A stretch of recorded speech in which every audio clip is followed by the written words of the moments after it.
దేవుని పరిశుద్ధ నామమునకు స్తోత్రం కలుగును గాక. ప్రభు అయిన యేసుక్రీస్తు నామంలో యేసయ్య మినిస్ట్రీ జూమ్ మీటింగ్లో ఉన్న దేవుని బిడ్డలందరికీ హృదయపూర్వక వందనాలు. దేవునికి స్తోత్రములు. దేవుని బిడ్డలారా, హితవత్సరము సునాద సంవత్సరంలో మనము అనేక విషయాలు ధ్యానించుకుంటున్నాం. కోల్పోయిన దాన్ని తిరిగి పొందుకోవడము, మరి దేవుడు మన కొరకు సమస్తాన్ని నిర్ణయించి నియమించి విస్తరింపజేసి ఆశీర్వదించి అభివృద్ధి పరిచే దేవుడని అనేక అంశాల ద్వారా మనం ధ్యానించుకుంటూ ఉన్నాం.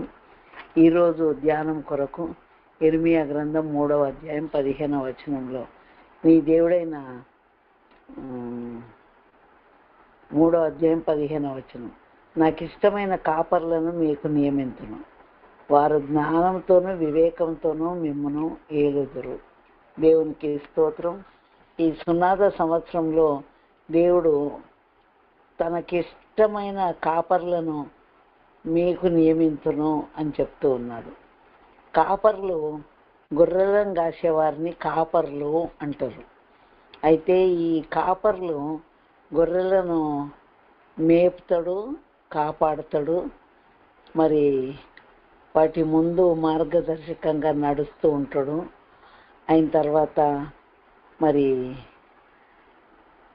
గొర్రె దాటు ప్రజలు అని అంటారు కదా, అంటే ఒక్క గొర్రె ఏ విధంగా వెళ్తుందో అన్ని గొర్రెలు కూడా ఆ విధంగానే ముందు వెళ్తున్న దాన్ని ఫాలో అవుతుంది. ఆ విధంగానే ప్రభు మనల్ని, నేను గొర్రెలకు మంచి కాపర్ని అన్నాడు. అంటే తనను వెంబడిస్తున్న బిడ్డలను గొర్రెలకు పోల్చారు. ఇటీవల మరి కొంతమంది గొర్రె బిడ్డలు గొర్రెలు అంటుంటే మమ్మల్ని ఎందుకు గొర్రెలు అంటున్నారు అని కొంతమంది వ్యతిరేకించడము అవన్నీ చూస్తున్నాం. కానీ నేను అనుకుంటా ఎప్పుడు, అరే గొర్రె కాపర్లు, గొర్రెల బిడ్డలు అన్నంత మాత్రాన మనలో ఏమున్నా తప్పు. అవును, నిజంగానే గొర్రెలు నిజానికి ఎంత మంచియో తెలుసా.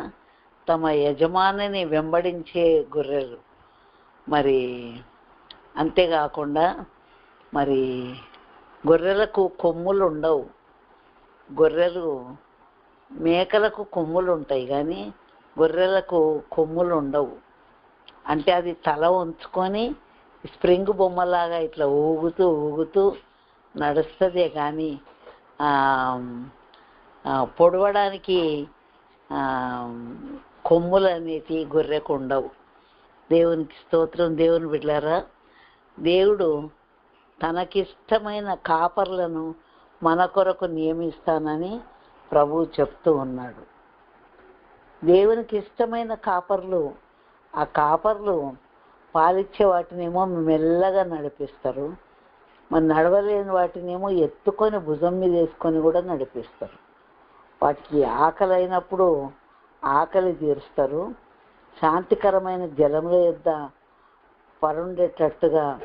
అంతేకాదు, గొర్రెలను ఈడ్చుకొని పోవడానికి పులులు, సింహాలు, అడవిలో క్రూర జంతువులు వచ్చినప్పుడు ఈ కాపర్లు నిద్ర మానుకొని గొర్రెలను కాపాడుకుంటూ ఉంటాయి. మనందరికీ తెలుసు దావీదు జీవితం గురించి. దావీదు యెషయికి 8 కుమారులు, అందులో కడసారి వాడు దావీదు గొర్రెల కాపరి.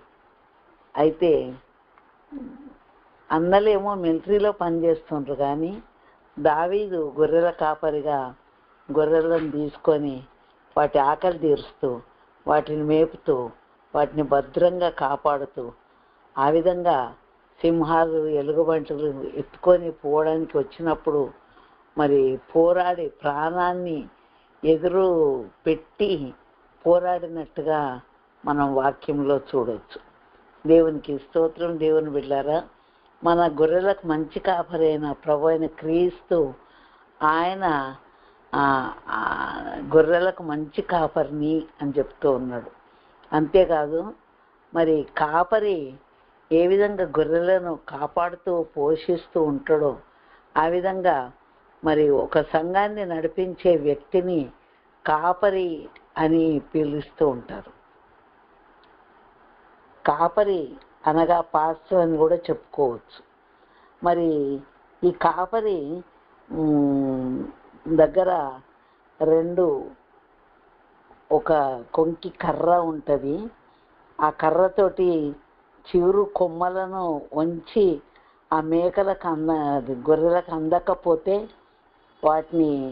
వాటికి మూతికి అందే విధంగా కిందికి వంచి పట్టుకుంటాడు. అంతేకాదు శిక్ష దండం కూడా ఉంటుంది. ఒకవేళ దారి తప్పినప్పుడు మరి కఠినమైన శిక్ష కాదు, కానీ సన్మార్గంలో నడిపించడానికి తన దగ్గర ఉన్న దండంతో శిక్షించే దేవుడు మన దేవుడు.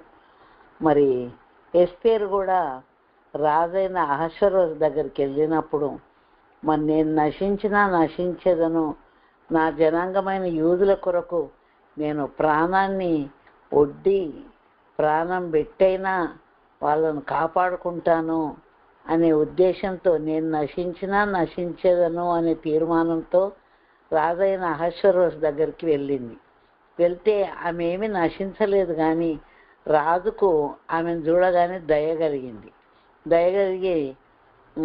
తన దగ్గర ఉన్న దండంను ఆమె దిక్కు చాపినందుకు రాజు యొక్క దయను పొందుకోగలిగింది. రాణి అయిన ఎస్తేరు, నీకు రాజ్యంలో సగం మట్టుకు అడిగినా కూడా నేను ఇస్తా, నీకేం కావాలా అని అడుగుతుంది. దేవుని బిడ్డలారా, మనము అనేక విషయాలు నేర్చుకోవచ్చు. నేటికి 30 రోజుల నుండి నేను పిలువబడలేదు రాజు దగ్గరికి అని చెప్తూ ఎస్తేరు ఎంత వివేచన కలిగి రాజు దగ్గరికి వెళ్ళింది అని అంటే, 30 రోజుల నుండి రాజు ఎంత తీరుబడితో లేకుండా ఉన్నా కూడా భార్యను పిలవకుండా ఎట్లుంటాడు అని అలిగి గొలిగి సనిగి ఎన్నో విధాలుగా ఈనాటి కుటుంబాలు మరి దేవుని వాక్యానికి లోబడకుండా ఇష్టారాజ్యంగా బ్రతుకుతూ వారి కుటుంబాలను చెరిపేసుకుంటూ ఉన్నారు. దేవుని బిడ్డ, మనకు బైబిల్లో ఉన్న విషయాలన్నీ మాదిరిని నేర్పించడానికే రాయబడి ఉన్నవి. ఈ యుగాంతమందున్న మనకు బుద్ధి కలగడానికి, వారికి సంభవించి మన కొరకు రాయబడ్డ విషయాలు ఇవి కనుక దేవునికి స్తోత్రం. దేవుని బిడ్డలారా, మరి ఎస్తేరును చూసినప్పుడు రాజైన అహష్వేరోషుకు దయగలిగి, రాణి అయిన ఎస్తేరు, నీ కోరిక ఏంటి అంటే, నేను నా ప్రజలు అమ్మబడి ఉన్నాము గనుక వారిని రక్షించుకునే విధంగా మాట్లాడి రక్షించుకోగలిగింది. దేవునికి స్తోత్రం. దేవుని బిడ్డలారా, రారాజైన ప్రభువు కూడా ఆయన మన కొరకు ప్రాణం పెట్టి మన కొరకు తండ్రి అయిన దేవుని దగ్గర విజ్ఞాపన చేస్తూ ఉన్నాడు. మనల్ని తన ఒళ్ళో కూర్చోబెట్టుకొని మరి అడిగిన దానికంటే ఊహించిన దానికంటే అత్యధికంగా మనకు అనుగ్రహిస్తూ మనల్ని మరి సేద తీరుస్తూ ఒక గొర్రెల కాపరి ఏ విధంగా గొర్రెలను నడిపిస్తాడో ఆ విధంగా దేవుడు మనల్ని నడిపిస్తూ ఉన్నాడు. నేను వారి కొరకు కాపర్లను నియమించదను, నాకు ఇష్టమైన కాపర్లను నియమిస్తా, వారు జ్ఞానంతో వివేకంతో మిమ్మల్ని ఎదుగుదురు. దేవునికి స్తోత్రం. దేవుని బిడ్డలారా, దేవుని జ్ఞానము చాలా గొప్పదండి. మరి ఆయన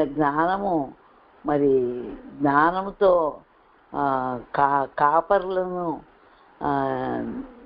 నియమించినప్పుడు ఆ కాపరి తన జ్ఞానాన్ని బట్టి గొర్రెలను వివేచనతో నడిపిస్తాడు.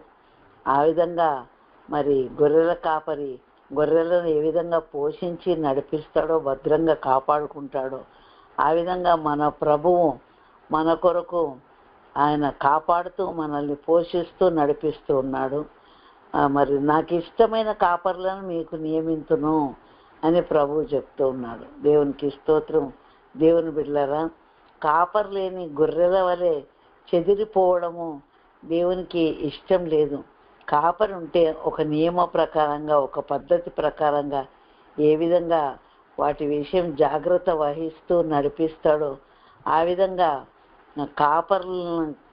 కాపరి స్థానంలో నేనుండి మిమ్మల్ని నడిపిస్తా అని ప్రభు తన బిడ్డలను గొర్రెలకు పోలుస్తూ చెప్తూ ఉన్నాడు.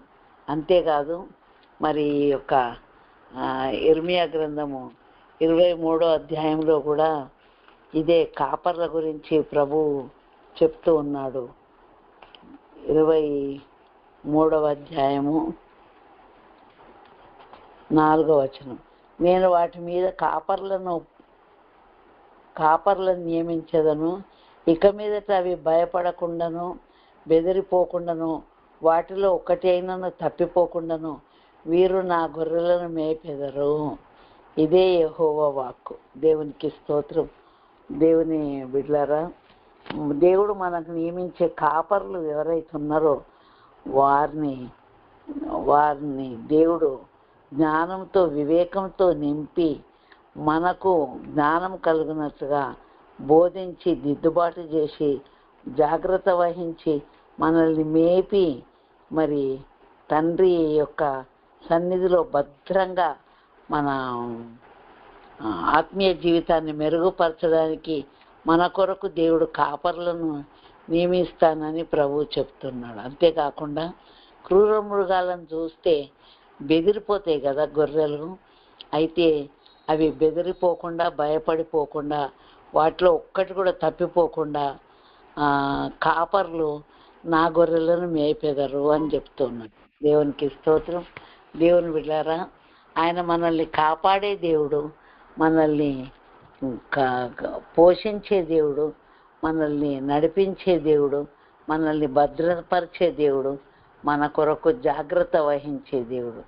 దేవునికి స్తోత్రం. దేవుడు ఇర్మియా గ్రంథంలో మరి ఇశ్రాయేలు ప్రజలకు ఏ విధంగా కాపర్లను నియమించి వారిని దేవుని సన్మార్గంలో నడిపిస్తానని చెప్తూ ఉన్నాడో దానికి సాదృశ్యంగా ఉపమానంగా గొర్రెల కాపరి గురించి ప్రభువు చెప్తూ ఉన్నాడు.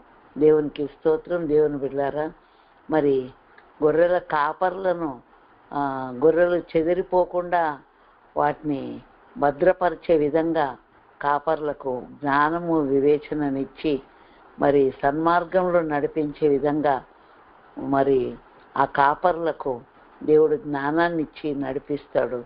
అదేవిధంగా పరమ తండ్రి అయిన మన కాపరి మనల్ని భద్రంగా ఆత్మీయ జీవితంలో భద్రపరిచి ముందుకు నడిపిస్తాడు. కనుక దేవునికి స్తోత్రం. తప్పిపోకుండా ఒక్కరు కూడా తప్పిపోకుండా మనకు లూకాసు వార్త 15వ అధ్యాయంలో 100 గొర్రెలు ఉంటే 100 గొర్రెలు ఉన్నాయి కదా, ఒకటి పోతే ఏమున్నదిలే అని వదిలేయాడు. కానీ ఆ ఒక్కదాని కొరకు ప్రభువు ఆ ముళ్ళ తుప్పల్లో ఆ ముళ్ళల్లో చిక్కుకొని ఉన్న ఆ గొర్రెను రక్షించడానికి ప్రభువు వెళ్ళి మరి అది దొరికినప్పుడు సంతోషంతో మెడ మీద వేసుకొని తీసుకొస్తానని ఆ ఉపమానం చెప్పబడింది. అంటే అనేక సార్లు ఆత్మీయ జీవితంలో నీవు నేను పడిపోయినప్పుడు తప్పిపోయినప్పుడు మనల్ని పోనీలే అటే పోనీ నేను శిక్షిస్తా అన్నట్టుగా చేయడు. కానీ మనల్ని ఎత్తుకొని కౌగలించి ముద్దు పెట్టుకొని ఆయన మనల్ని దగ్గరికి అక్కున చేర్చుకునే గొప్ప దేవుడు అయి ఉంటున్నాడు. దేవునికి స్తోత్రం. ఒక మంచి కాపరి సంఘానికి ఉంటే మరి పలాని గొర్రె పలాని వ్యక్తి ఎందుకు రాలేదు ఈ ఆదివారం, మరి వాళ్ళకి ఏ కష్టం ఉన్నది, వారి కష్టంలో మనం కూడా పాలివారమై ఉండాలని వెతుక్కొని వాళ్ళని ధైర్యపరిచి ఆదరించి ప్రోత్సహించి ముందుకు నడిపించినట్లుగానే మన పరమ తండ్రి కూడా మనల్ని ఆ విధంగా ఆదరించి ప్రోత్సహించి ముందుకు నడిపించే గొప్ప దేవుడై ఉంటున్నాడు. దేవునికి స్తోత్రం.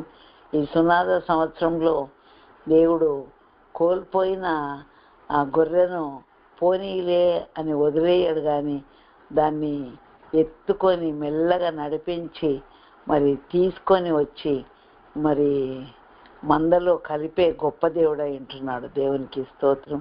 దేవుని బిడ్డలారా, సునాద సంవత్సరంలో మనల్ని ప్రభువు పోనీయి అని వదిలేయాడు. కానీ మరి హక్కున చేర్చుకొని దగ్గరికి తీర్చుకొని మనల్ని క్షమించి మనకు జ్ఞాన వివేకములను బోధించి మనం సన్మార్గంలో ముందుకు ప్రభువు మార్గంలో నడవడానికి ఆయన మనకు ఉపదేశం చేసి మనల్ని నడిపించే గొప్ప దేవుడు అంటున్నాడు.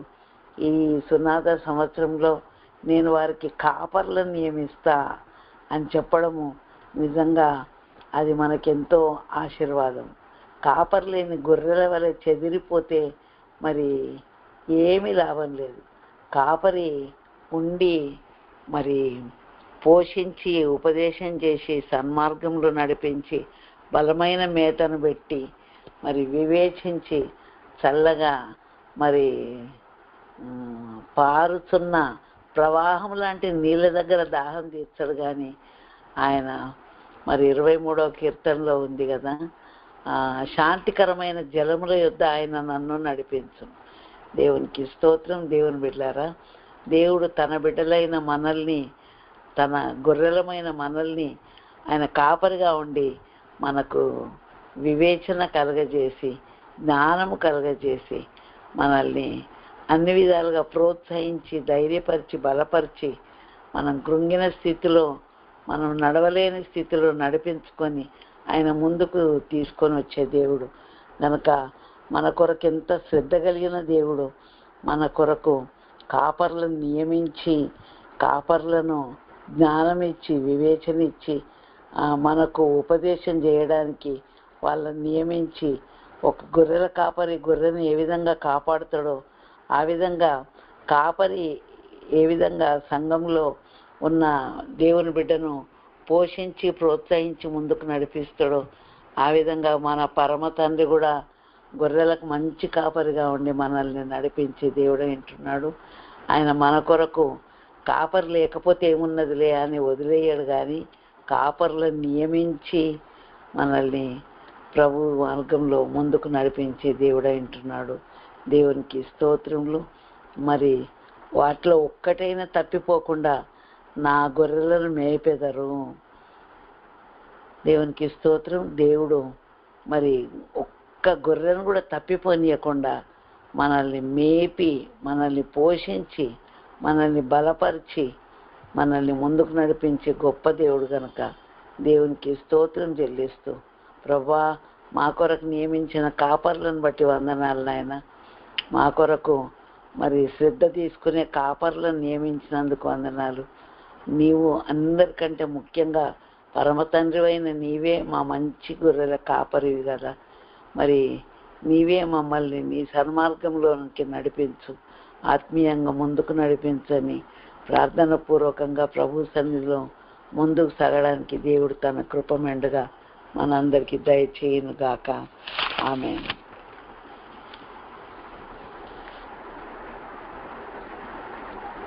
వాగ్దాన వాక్యం చదువుతానండి. ఇర్మియా గ్రంథం 3వ అధ్యాయం 12వ వచనంలో, నేను కృపగలవాడను గనుక నేను ఎల్లప్పుడూ కోపించువాడను కాను. మన దేవుడు కృపగల దేవుడు. గొర్రెలను కఠినంగా శిక్షించేవాడు కాడు, కానీ మరి నడవలేని వాటిని మెల్లగా నడిపించి మరి వాటిని మరి భుజముల మీద వేసుకొని మోసుకొని తీసుకొచ్చే గొప్ప దేవుడు. ఆయనే మన కాపరి, మనల్ని సన్మార్గంలో నడిపించే దేవుడు. ఆయన కృపగలవాడు కనుక ఆయన నిత్యం కోపించేవాడు కాడు. దేవునికి స్తోత్రం. మరి దేవుని బిడ్డలారా, బలికి అంగీకరింపబడే జంతువు గొర్రె, అంగీకరింపబడే పక్షి పావురం. పావురమైన గొర్రె అయినా మరి నిష్కపటమైనదిగా మరి కలహము లేనిదిగా ప్రభువు అంగీకరించే విధంగా ఉంటాయి కనుక అట్టి గొర్రెలంగా ప్రభు యొక్క నడిపింపులో, ప్రభు యొక్క పెంపకంలో వర్ధిల్లుతూ ఆయన కొరకు మనం జీవించాలని కోరుతూ నేను ఈ మాటలు ముగిస్తున్నా. దేవుడు మనందరినీ దీవించును గాక. ఆమేన్. స్తోత్రం నాయనా, స్తోత్రం నాయనా, స్తోత్రం నాయనా. కృపగల దేవా నీకు స్తోత్రం. ఎల్లప్పుడూ కోపించకుండా మమ్మల్ని సన్మార్గంలో నడిపించే గొప్ప దేవ, మా కొరకు కాపర్లు నియమించి జ్ఞానంతోనూ వివేచనతోనూ చక్కదిద్ది ప్రోత్సహించి కాపర్లను మా కొరకు ఇస్తానని నాయనా నీవు వాగ్దానం చేశావు ప్రభా ఇర్మియా గ్రంథంలో. అయితే ప్రభా ఇశ్రాయేలు ప్రజలు కాపర్లేని గొర్రెల వలె చెదిరిపోయి ఉన్న సమయంలో వారి కొరకు కాపర్లను పంపించి వారిని హెచ్చరించి వారిని సన్మార్గంలోనికి తీసుకొచ్చి ముందుకు నడిపించిన గొప్ప దేవుడవు ప్రభా. దేవానికి స్తోత్రములు నాయన. అయ్యా యేసయ్య మినిస్ట్రీస్ని దీవించండి. ఇందులో వాక్యం అందిస్తున్న బిడ్డలను, వాక్యం వింటున్న బిడ్డలను అందరినీ మీరు దీవించండి ప్రభా. తండ్రి మీకు స్తోత్రములు. నీ వాక్యం మమ్మల్ని ఆదరించేది, బలపరిచేది. సునాద సంవత్సరంలో నాయన తండ్రి నీ వాక్యం ద్వారా మమ్మల్ని హెచ్చరించి మమ్మల్ని దిద్దుబాటు చేసి మమ్మల్ని ముందుకు నడిపించే దేవుడు, కోల్పోయిన దాన్ని మా జీవితంలో తిరిగి మాకు ఇచ్చే గొప్ప దేవుడు కనుక నీకే వందనాలు చెల్లిస్తున్నాం ప్రభా. నీవు మా కొరకు కాపర్లు నియమించే దేవుడు, విస్తరింపజేసే దేవుడు, వర్ధిల్ల చేసే దేవుడు ప్రభా. నాయన మీరు మాకు ఇచ్చిన ఈ మంచి వాగ్దాన వాక్యం కొరకు వందనాలు చెల్లిస్తున్నాను ప్రభా. దేవానికి స్తోత్రములు. మేము నిన్ను వెంబడిస్తూ నీ మార్గంలో నడుస్తూ నీ కొరకు జీవించడానికి ఉన్న కృపను మా ఒక్కొక్కరికి దయచేయండి ప్రభా.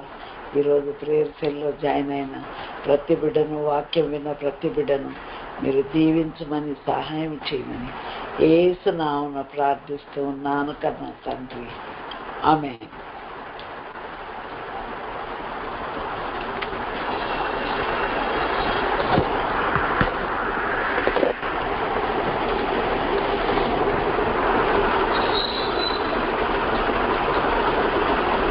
హలో అమ్మా. తండ్రి అయిన దేవుని ప్రేమయు, ప్రభు అయిన యేసుక్రీస్తు కృపయు, పరిశుద్ధాత్మ దేవుని నిత్య సమాధానము, సహవాసము, ఆదరణ, కాపుదల ఆయన సన్నిధిలో జీవించడానికి తీర్మానించుకున్న మనందరికీ నిత్యము తోడైంది, నడిపించును గాక. ఆమేన్.